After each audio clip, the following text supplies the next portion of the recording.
There is someone you used to know, maybe a friend from university, maybe a colleague, maybe someone from your neighborhood who always seemed to operate on a completely different level than everyone around them. Sharp, perceptive, the kind of person who could walk into a room and within minutes understand exactly what was really going on beneath the surface. And then, one day, they just vanished. Not dramatically, no breakdown, no scandal. They just quietly stepped back from the world. No social media, no networking events, no small talk.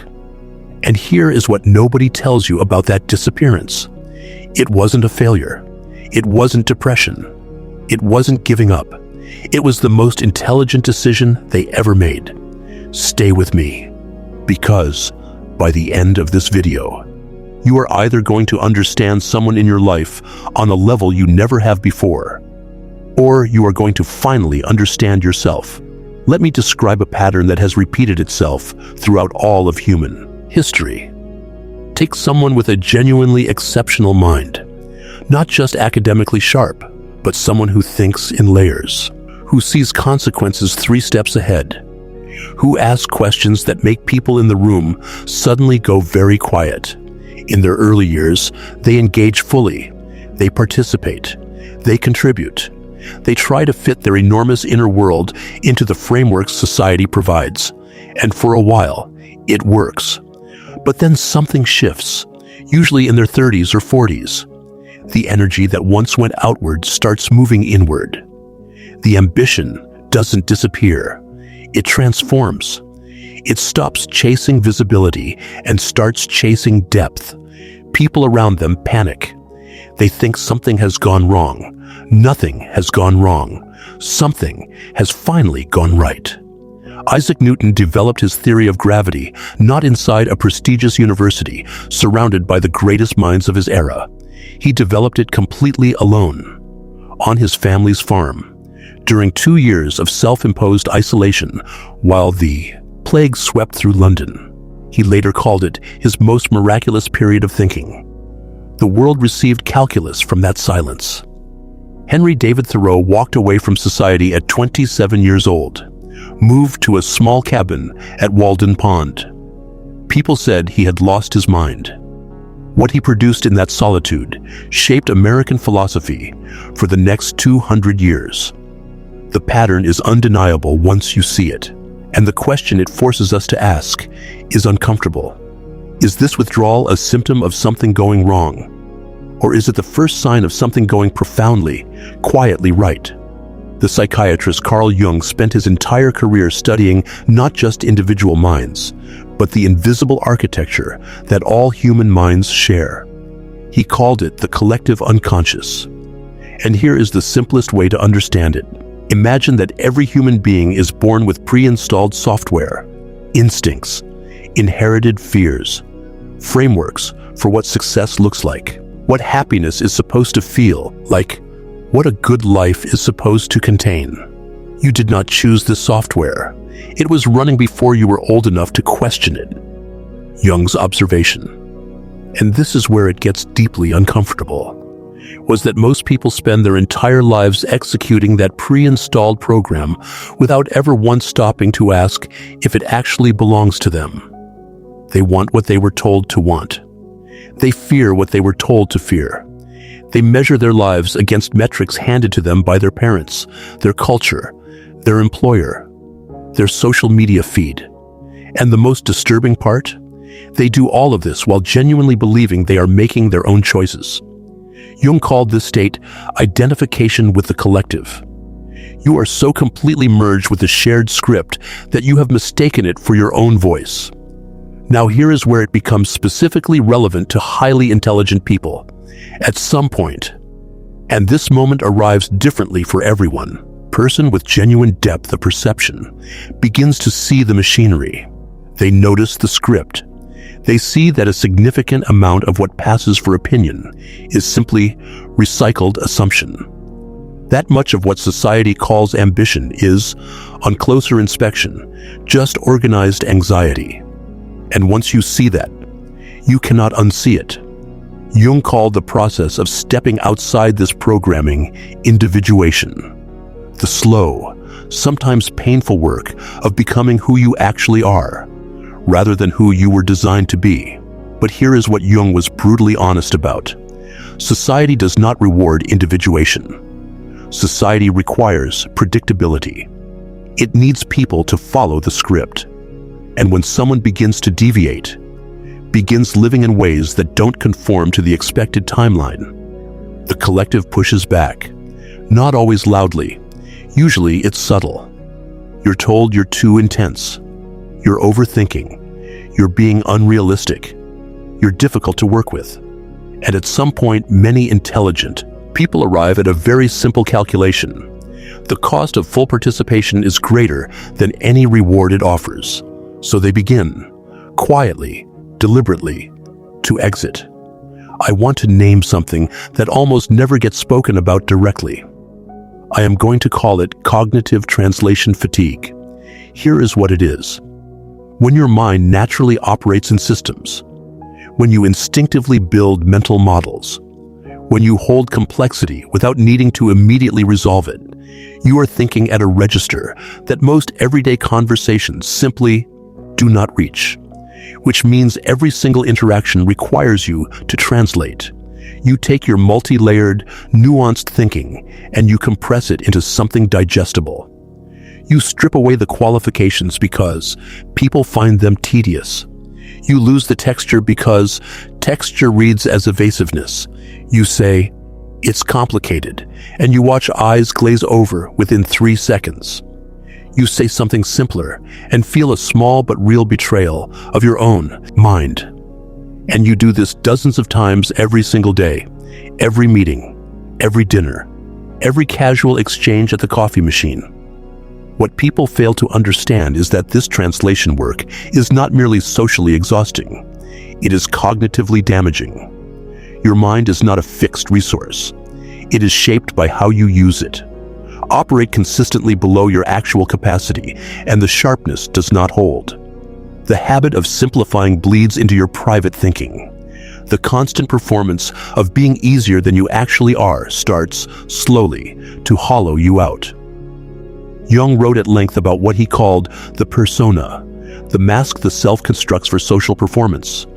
For most people, the gap between the mask and the actual self is manageable. The mask fits well enough.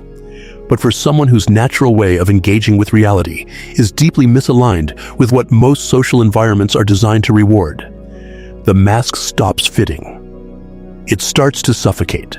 Picture a real scenario. You are sitting in a meeting. A strategy is presented. You can see within the first 3 minutes at least 2 fundamental problems that will cause it to collapse. You see this not because you are arrogant, but because that is simply how your mind processes information. But the last time you raised this kind of concern early, you were quietly labeled as someone who complicates things, not a team player. So this time, you stay quiet. You watch the plan get approved. You watch it fail, exactly as you predicted, 8 months later. And something small inside you closes. This happens again and again. Eventually, the performance becomes impossible to maintain. And so they stop maintaining it. They go quiet. They become harder to reach. They are completely, fully alive. But they are redirecting that energy towards something that actually asks something real of them, something that does not require them to be less.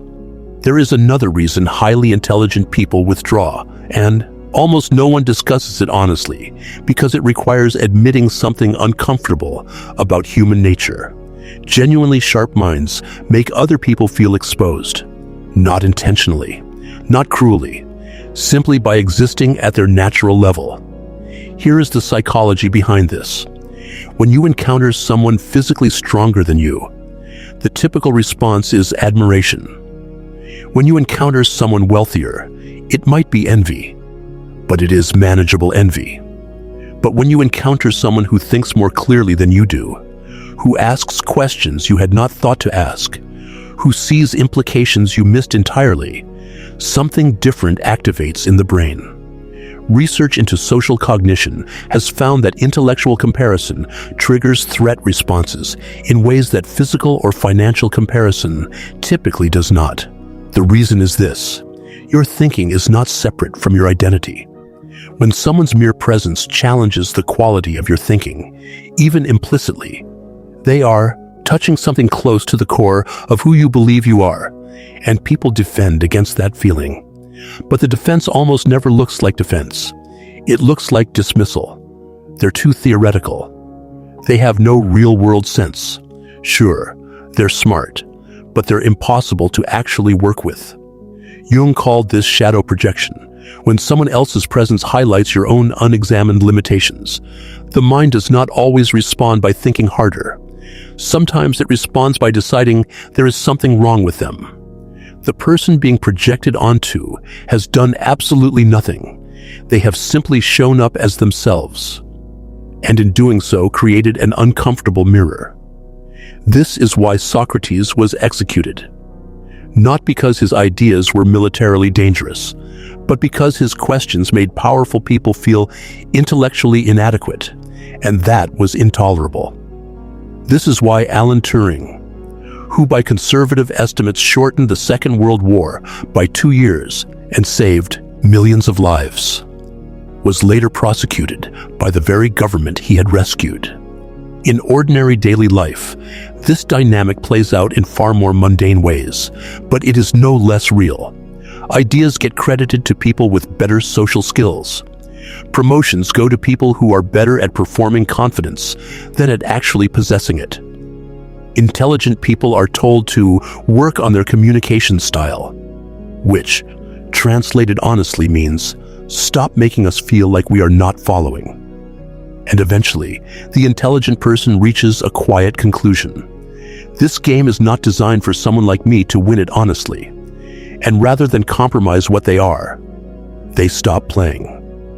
Here is a truth about modern culture that is rarely stated plainly. We claim to celebrate intelligence. We honor genius retrospectively, in documentaries, on stamps, in the mythology we construct around dead inventors. But in the actual lived reality of our institutions, our schools, our companies, our media, our political systems, what gets consistently rewarded is not depth. It is legibility. It is the ability to make complex things appear simple, which is an entirely different skill from actually understanding complex things. Consider what spreads online. Short, emotionally direct, absolute. The moment you introduce nuance, the moment you say, well, it depends on several factors, you have already lost the algorithm's interest. Research has confirmed that oversimplified, emotionally charged content spreads at dramatically higher rates than accurate, carefully qualified information. The platforms are actively selecting for a mode of thinking that is the opposite of careful. The modern workplace reflects the same dynamic.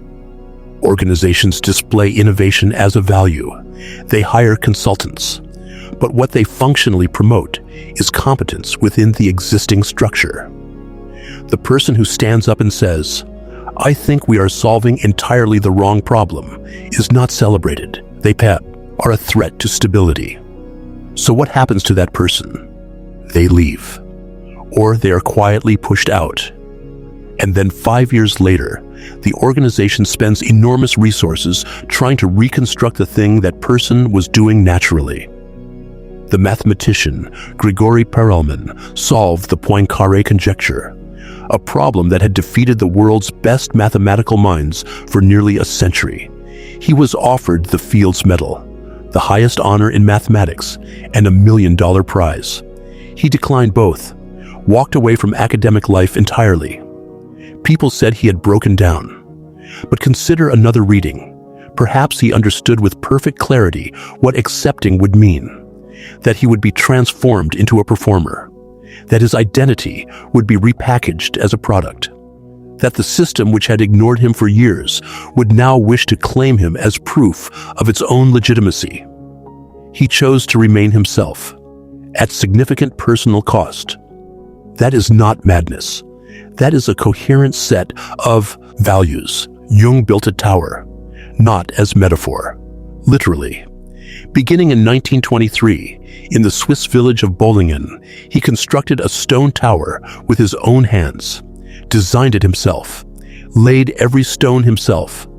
He spent long stretches there with no telephone, no electricity, writing by candlelight, cooking over an open fire. His colleagues believed he was experiencing a breakdown. Jung himself described it simply. Bollingen was the only place where he could hear his own thinking clearly, where no one required him to be more accessible, more agreeable, more palatable, where the work could be exactly what the work needed to be, without negotiation, without performance, without translation.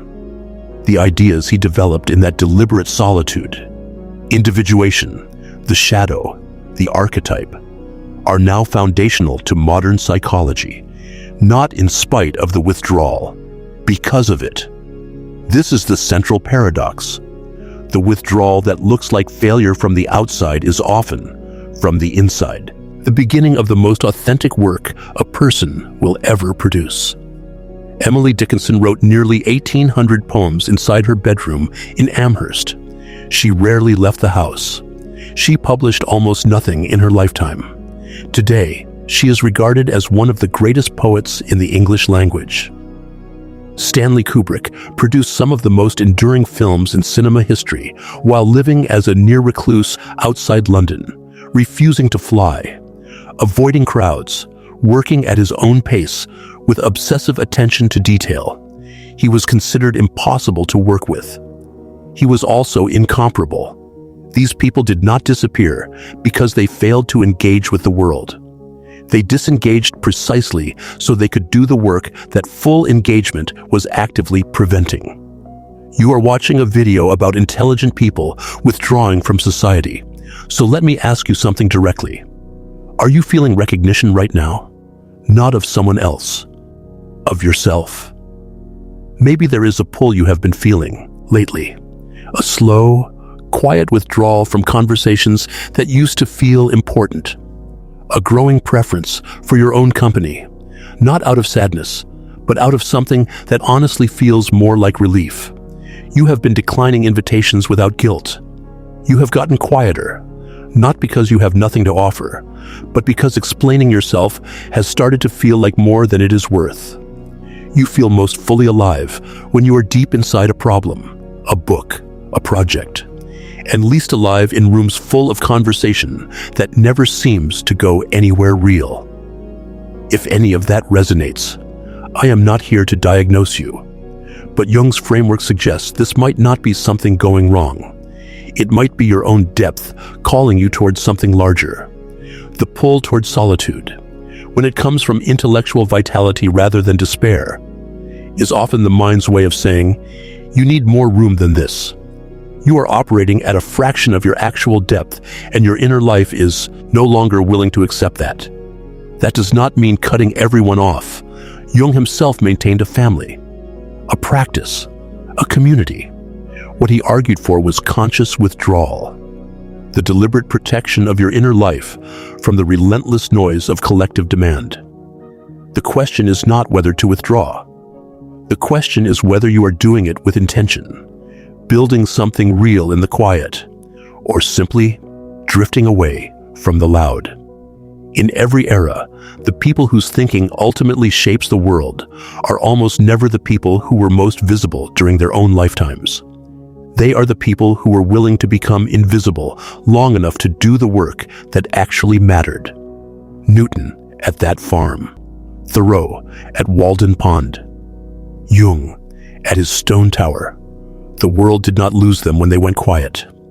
The world found them, years, decades, sometimes centuries later, when the work they built in solitude finally reached people ready to receive it. So if you feel that pull toward a quieter life, a deeper life, a life with more genuine space in it, you are not disappearing. You are finally arriving at the work that was always meant for you, on the timeline that work requires, in the space that depth actually needs. Build the tower. Do the work. The world has always caught up eventually. If this reached something in you, you already know what to do next.